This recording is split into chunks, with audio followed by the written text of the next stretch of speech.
దైవీ హేష గుణమయీ మమ మాయ దురచ్చయ.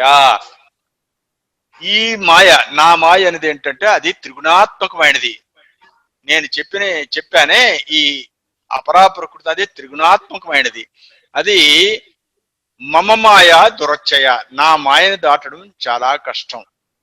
చాలా మంది ఏంటంటే నా మాయని దాటాలి, మాయని దాటాలి, మాయని దాటాలి అంటారు. మాయని నాకు వశం కావట్లేదు, మాయ నన్ను ఆవహించేస్తుంది, నన్ను అడ్డుతోంది అని మనం అనుకుంటాం.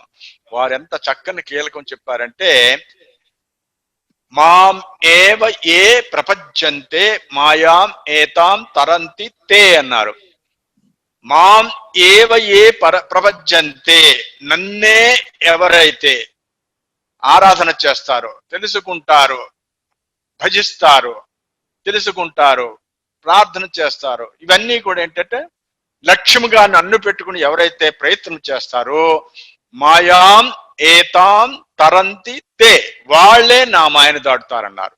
అంటే నా మాయని దాటాలంటే ముందు నన్ను తెలుసుకున్న తర్వాతే మాయను దాటుతారు.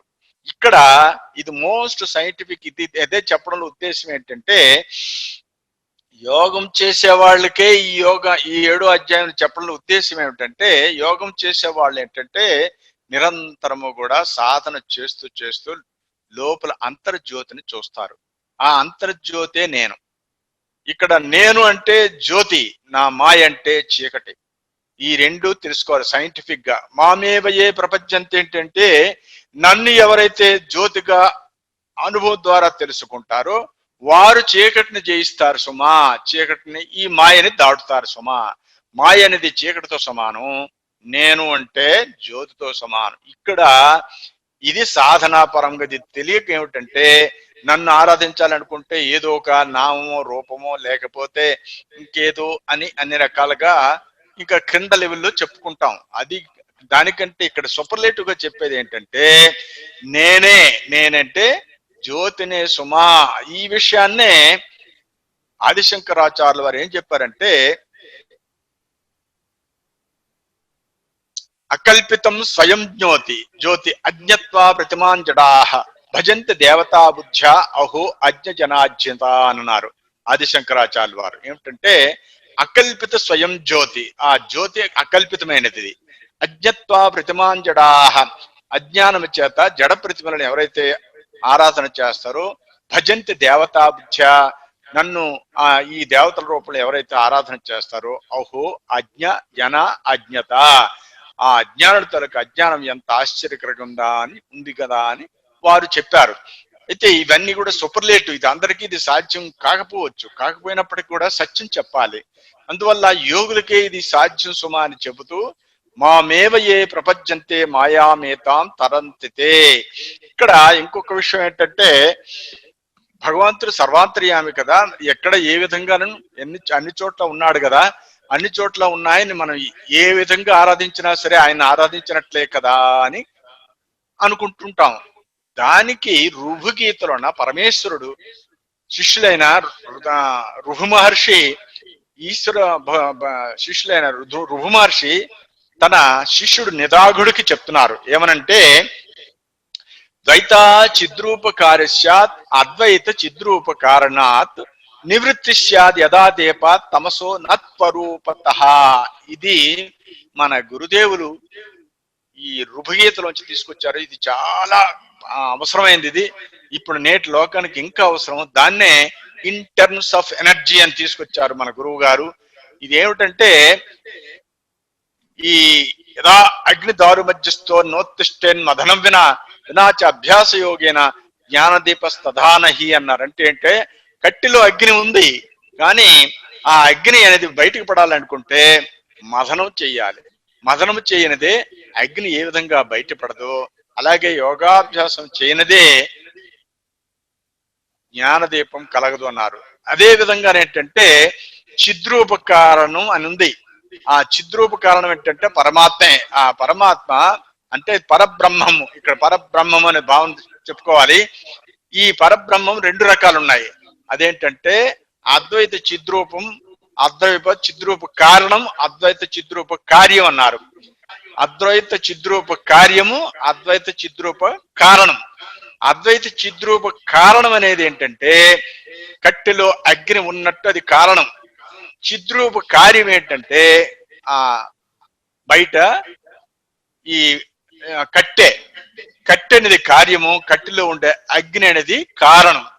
ఆ కారణం చూడనదే నిర్గుణలో ఉన్నప్పటికీ కూడా అది నిర్గుణలో ఉంది, ఆ కారణం నిర్గుణలో ఉంది అంటే కనబడట్లేదు.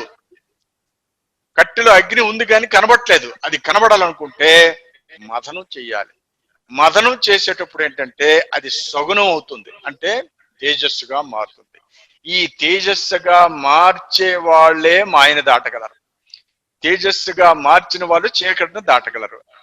ఈ భగవంతుడు అన్ని చోట్ల ఉన్నాడని ఏదో ఒకటి రూపం పట్టుకుంటే కాదని చెప్పడానికే పరమాత్మ ఈ విధంగా నా మాయను ఎవరు దాటుతారంటే నన్ను ఆరాధించిన వాళ్ళే, నన్ను భజించిన వాళ్ళే, నన్ను ప్రార్థించిన వాళ్ళే, నా కోసం ప్రయత్నం చేసే వాళ్ళే నా మాయను దాటుతారంటే అర్థం ఏంటంటే అందరిలో నేను అన్ని చోట్ల నేను ఉన్నప్పటికీ కూడా నాలో ఉండే ఆ తేజస్సును బహిర్గతం చేయాలి. బహిర్గతం చేయాలనుకుంటే స్వదేహ మరణం కృత్వ ప్రణవం చోత్తరారణం ధ్యాన నిర్మధనాభ్యాసాత్ దేవం పశ్యే నిగూఢవత్ అని శ్వేతాశతరోపనిషత్తులో చెప్పినట్లు ఏంటంటే తన శరీరాన్ని ఒక అరణిగాను, తన పైన ఓంకారాన్ని ప్రణవాన్ని ఒక అరణిగాను, అరణి అంటే యజ్ఞములు కట్టెలు మదనం చేసేటానికి ఉపయోగం అంటే పుల్లల్ని అరణి అంటారు. మన శరీరాన్ని ఒక అరణిగాను, కింద అరణిగాను, ప్రణవాన్ని పై అరణిగాను ధ్యాన నిర్మధనాభ్యాసాలు మదనం చేసి ధ్యానం చేస్తే దేవం పశ్యే నిగూఢవత్ అంటే మనలో ఉంటే ఆ దైవాన్ని, దైవం అంటే తేజస్సు, దివ్యము అంటే తేజస్సు అని అర్థం, ప్రకాశం అని అర్థం. ఎక్కడైతే దివ్యం అనే పదం వాడారో అది ప్రకాశం అని అర్థం. అటువంటి దివ్యమైన ఆ ప్రకాశాన్ని గూఢంగా రహస్యంగా ఉండేదాన్ని చూడవలను అన్నది ఎప్పుడు ధ్యాన నిర్బంధన అభ్యాసం చేయడం. కాబట్టి నన్ను ఆరాధన చేయటము అన్న అర్థం ఏంటంటే అంతర్యాముగా ఉండే నన్ను ఈ యోగ సాధన ద్వారా లోపలుండే ఈ ప్రాణాయామం చేస్తూ లోపలుండే ఆ తేజస్సుని ఎవరైతే బయటికి దర్శనం చేసి చూస్తారో వాళ్ళు నా మాయను దాటుతారు సుమా అని చెప్పారు. ఇది అంత లోతైనది. ఇంకా రాబోయే శ్లోకాల్లో కూడా ఇంకా వివరంగా చెప్తారు. ఇక్కడ మనం తెలుసుకోవాల్సింది ఏంటంటే ఈ ద్వైత చిద్రూప కారణం, ద్వైత చిద్రూప కార్యం. ద్వైత చిద్రూప కారణం అనేది ఏంటంటే కారణం అంటే ఏంటంటే లోపలుండే ఆ అగ్ని, ఆ కార్యం ఏంటంటే బయట ఉండే కట్టె. అది నివృత్తి స్యాద్ యథా దీప తమసో నత్వరూపత అంటే ఈ గదిలోన చీకటి ఉంది, ఆ చీకటిలో ఒక అగ్గి పెట్టే మ్యాచ్ బాక్స్ ఉందనుకోండి. మ్యాచ్ బాక్స్ ఉన్నప్పటికీ అందులో పొలలున్నాయి, బాక్స్ ఉన్నది, అందులో కూడా అగ్ని ఉంది. ఆ అగ్ని నిగ్నావస్థలో ఉంది. నిగ్నావస్థలో ఉండే అగ్ని ఆ చీకటిని, గదిలో ఉండే చీకటిని ఏ విధంగా తొలగించలేదు.